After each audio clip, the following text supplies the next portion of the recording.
Magandang araw mga manonood, nasa channel kayo ng Cross Mota. Sa kasaysayan ng karera ng motorsiklo, may isang napaka-interesanting panahon kung kailan isa sa mga opisyal na klase ng makina ay mga aparatong may kapasidad na 50 kubiko lamang ang makina. Ang gintong panahon ng mga karerang ito ay noong dekada 60 hanggang 70.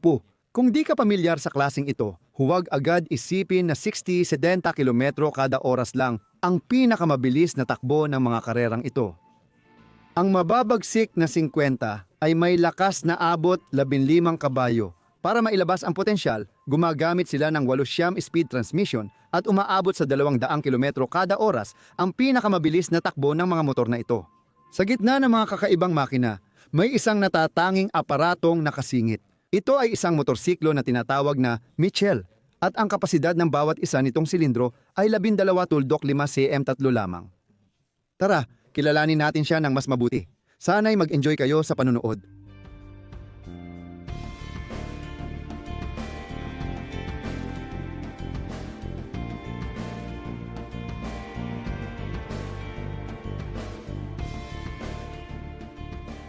Balikan natin ang nakaraan. Huling bahagi ng 50-S, nabuhay si Duncan Mitchell, isang Scotsman at malaking tagahanga ng 50-ECC Racing na makina. Walang hanggan ang kanyang kasabikan. At isa siya sa mga nakumbinsi ang mga boss ng kaganapan sa Brands Hatch. Noong 1958, nagkaroon sila ng 50cc race sa kanilang track.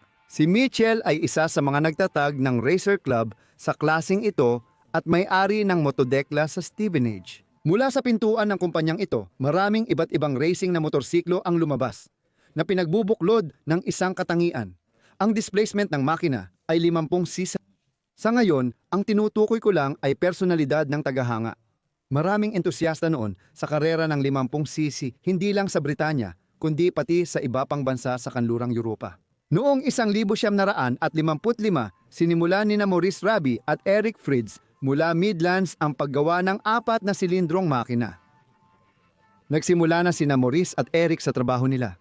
Ibinuhos nila ang makina, gumawa ng maliliit na connecting rod, piston, silindro, at iba pang pyesa para makabuo ng power unit. Matapos ang ilang taong paggawa, natapos noong 1900 at 60 ang maliit na two-stroke na 4 na silindrong makina. Tinest ang makina sa bench. Gayunpaman, sa hindi malamang dahilan, hindi inilagay ng koponan ni Fritz Raby ang makinang ito sa motorsiklo. Ilang mga mahilig ang nagtangkang kopyahin ang makinang ito, ngunit si Duncan Mitchell lang ang nagtagumpay na tapusin ito.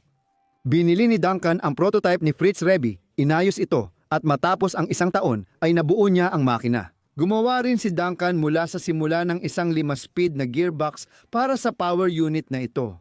Ang makina ay may 50 SM3 displacement, ibig sabihin, bawat silindro ay 12.5 SM ang volume. Ang diameter ng silindro at stroke ng piston ay 25.3 mm at 25 mm. Ang compression ratio ay 10%. Firing order, 1, 4, 2, 3. Pinapakain ang makina ng 4 AMOL miniature carburetor na may 10 mm diffuser diameter. Sa panahon ng mga pagsubok, ipinakita ng power unit ang pinakamataas na lakas na 5 HP. Sa 7,000 ikot kada minuto, patuloy pa ring pinapahusay ni Mitchell ito, habang abala si Duncan sa paggawa ng 6-speed na transmission para sa maliit na makina. Ang makina ay inilagay sa magaan na racing chassis noong 1963. Malaki ang ambisyon ni Duncan Mitchell para sa power unit na ito. Halimbawa, naisip niyang gamitin ang liquid cooling na bersyon ng makinang ito para sa motodekla production racing motorcycles. Gayunpaman, hindi natupad ang planong ito. Sa puntong ito, lumampas na sa 500 pounds ang halaga ng prototype. At ito ay medyo malaking halaga.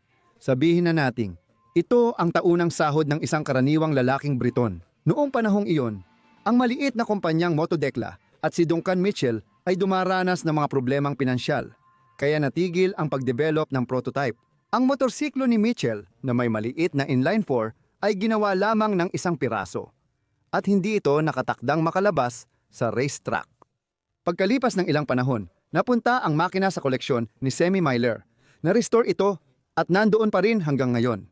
Ganito ang pinakamaliit na inline 4 sa isang motorsiklo. Dito nagtatapos ang aking kwento. Salamat sa inyong atensyon. Tulad ng dati, lubos na pinahahalagahan ang inyong aktibidad sa channel sa pamamagitan ng pag-share at pagkomento. Espesyal na pasasalamat sa lahat ng tumutulong sa channel sa pamamagitan ng pinansyal na suporta gamit ang mga detalye na nakalagay sa deskripsyon. Kasama nyo ang channel na Crossmoto. Hanggang sa muli nating pagkikita.